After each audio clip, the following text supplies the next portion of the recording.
So to close with, I just want to sort of get a little bit into what comes next. So we have the terrible end product, shall we say, from the weekend. It's not a bad performance because we did play well, okay? But we don't get what we want out of the game. We come in here tonight, we score a whole hat full of goals, and we get it with what we need. And here we goes, a draw, the first one. It's Middlesbrough, Chelsea. We've got Fulham. Okay, so we're going to have Fulham. That's fine. 2 legs of Fulham. That'll be tougher than that match tonight, that's for sure.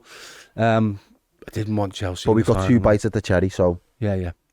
So in terms of that, the weekend game comes up. We've got massive game with at the weekend. How much did we need this tonight in terms of going into the weekend's game? What does it do for the squad? What does it do for the manager? More importantly, Errol, what does it do for team selection? We'll have a couple of minutes on this. Yeah, it's a bigger headache for Jurgen Klopp, and definitely in terms of team selection.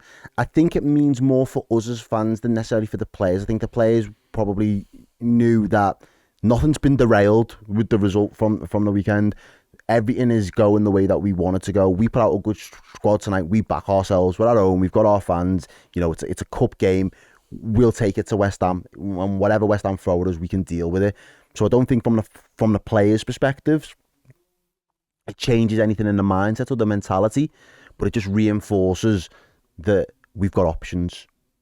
And there's a problem for Klopp now, because Klopp, everyone's calling, well, not everyone's calling for it, but there are people calling for the likes of Harvey Elliott to start. How do you squeeze him into this squad now? Szoboszlai, again, putting in a performance that puts him back in the form books to think, well, you can't drop him after a performance like that. No. You've got Curtis Jones making a stake for that left-hand side of the 8 position again after his performance and 2 goals. How do you drop him?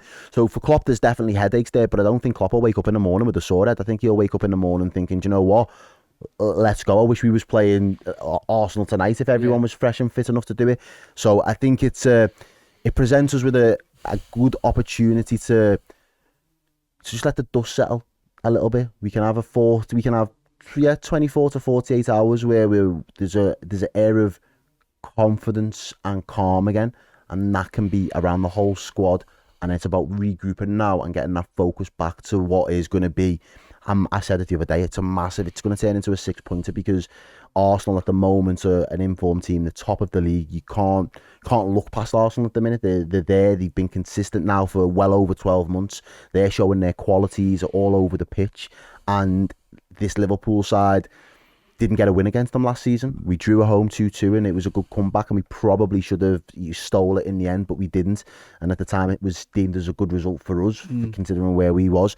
And I don't think we put in a bad performance at the Emirates. I think a few decisions went our way. I know Diaz gets injured, so it was a bit tough. But that Arsenal team, breakaway goal when we should have just ripped him to the ground. Yeah, exactly. And I think from that perspective, I think Liverpool had to take a lot of learning from that, because it was early in the season when the trajectories were going in 2 different ways. I think this is the first time in a very long time we're going to meet Arsenal on parity.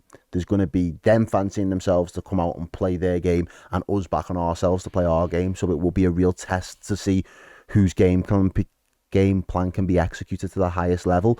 Make no mistakes about it, Arsenal aren't going to roll over. They're going to want to try and get all the hoodoo of Anfield off their backs and finally get that monkey off the back for them. But I'm excited again now. I sat there off air before saying, how mad is it? The mood can just change. I was in here 3 days ago absolutely fuming, wanting to kick the bins over and everything, kick off. I now want to kick the bins for a different reason. Do you know what I mean? But it's just that's football for you, and I think that's why we all love it. But honestly, I think the lads will be absolutely made up with the performance tonight. I mentioned before about how much Verge really wants to lift some silverware now as a Liverpool captain. He'll be looking at that Fulham tie thinking, yeah, there's the route to Wembley. There's no excuse not to get there now for us. I'd have had any of the other 2 over that one. I'd have had Middlesbrough or Chelsea above that one. Anyway, it doesn't matter. But my thoughts on what tonight means is, you come off the Manchester United game and you think, if we win that, we don't want to play tonight's game. Yeah. But because we needed a lift, and we needed a tonic, we needed something that's going to lift the spirit of the squad.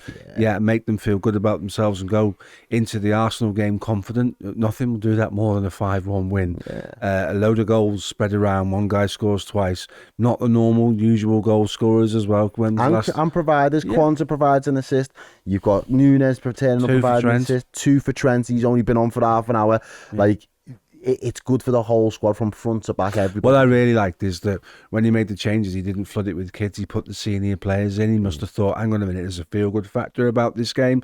Let's get these guys involved, because what I want when we've done this is, when you saw the presentation for the Man of the Match award there, it was Cody Gakpo and Curtis Jones. The camaraderie between the two is really strong, and they are a close-knit group. You can see that when they score goals. So what they do is they have a great performance, and everybody gets a little bit in that great performance. Like Trent comes on for 20 minutes and ends up with 2 assists. Yeah, fantastic. You know, so brilliant. That Mo Salah comes on and ends up with a goal. So magnificent in that respect, where now they can go into the game, and the lasting memory of their last game that they played was a game full of chances they created for themselves, a game they totally controlled, because they are going to need to try and control the game against Arsenal.